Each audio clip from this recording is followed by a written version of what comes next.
নমস্কার বন্ধুরা, মিরার রান্নাঘরে আপনাদের সবাইকে স্বাগত। বড়দিন কিন্তু হাতে গোনা আর মাত্র কয়েকটা দিন বাকি। বাড়িতেই খুব সহজে আমরা কিন্তু বাড়িতেই অনেকেই কেক বানাই, আর টুটি ফুটিটাও কিন্তু খুব সহজে বাড়িতেই বানিয়ে নিতে পারবেন।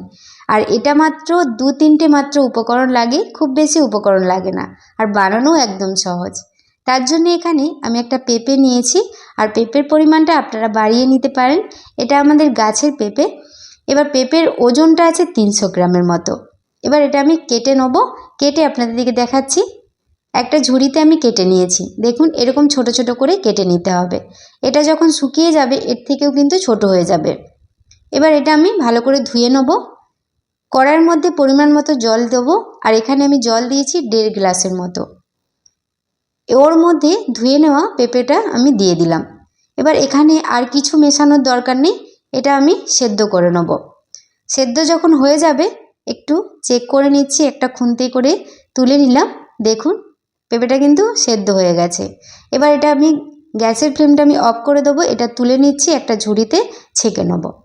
ওই একই কড়াইয়ের মধ্যে দিয়ে দেবো 1 বাটি চিনি, আর দিয়ে দিচ্ছি 2 বাটি জল।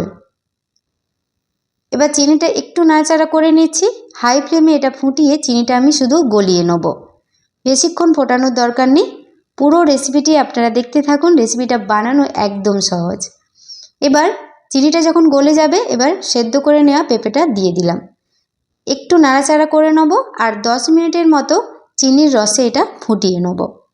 আমার চ্যানেলে আপনি যদি নতুন হয়ে থাকেন প্লিজ আমার চ্যানেলটি সাবস্ক্রাইব করবেন, আর পাশে থাকা বেল আইকনটা পুশ করে দেবেন আমার নতুন ভিডিও পাওয়ার জন্যে। এটা আমার হয়ে গেছে 10 মিনিটের মতো ফুটে যাওয়ার পর, ঠান্ডা হয়ে যাওয়ার পর এটা আমি 3টে বাটিতে সমান করে নিয়েছি। আর ওই চিনির শিরা সমেতই ওই বাটির মধ্যে নিয়ে নিতে হবে। এবার এখানে আমি 3টে কালার মিশিয়ে নেব।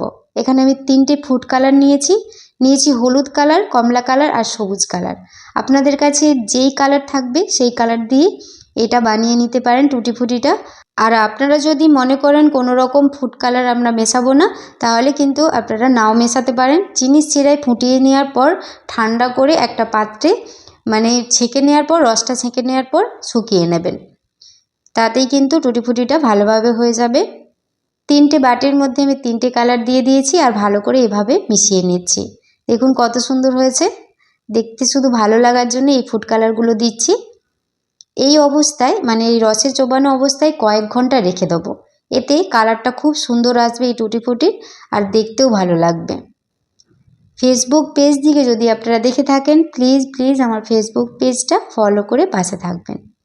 কয়েক ঘন্টা রেখে দেওয়ার পর 3টে পাত্রের মধ্যে 3টে কালার এইভাবে মিলে নিয়েছি। তারপর রোদ্রুর মধ্যে আমি 2 দিন শুকিয়ে নেব। আমি একটা পাত্রে নিয়ে নিয়েছি, আর কালারগুলো কত সুন্দর এসেছে দেখুন। বাড়িতে আপনারা বানাবেন, খুব সহজে বানানো হয়ে গেল, দেখেই তো নিলেন। আর মিষ্টি শিরার মধ্যে ওই কালার দিয়ে কয়েক ঘন্টা রেখে দেবেন, তাহলে কালারটা সুন্দর আসবে, রোদে দেওয়ার পর ফেড হয়ে যাবে না। আজকের রেসিপিটি আপনাদের কেমন লাগলো অবশ্যই কমেন্ট করে জানাবেন। রেসিপিটি ভালো লেগে থাকলে প্লিজ একটি লাইক, কমেন্ট, শেয়ার করবেন। আর এই টুটি ফুটি দিয়ে কালকে আমি কেকের রেসিপি আপনাদের সাথে শেয়ার করব, আপনারা পুরো রেসিপিটা দেখবেন। চলুন তাহলে আজকের মতো রেসিপিটি এ পর্যন্তই। বাড়িতে আপনারা বানাবেন। সবাই ভালো থাকবেন, সুস্থ থাকবেন, সাবধানে থাকবেন। ধন্যবাদ।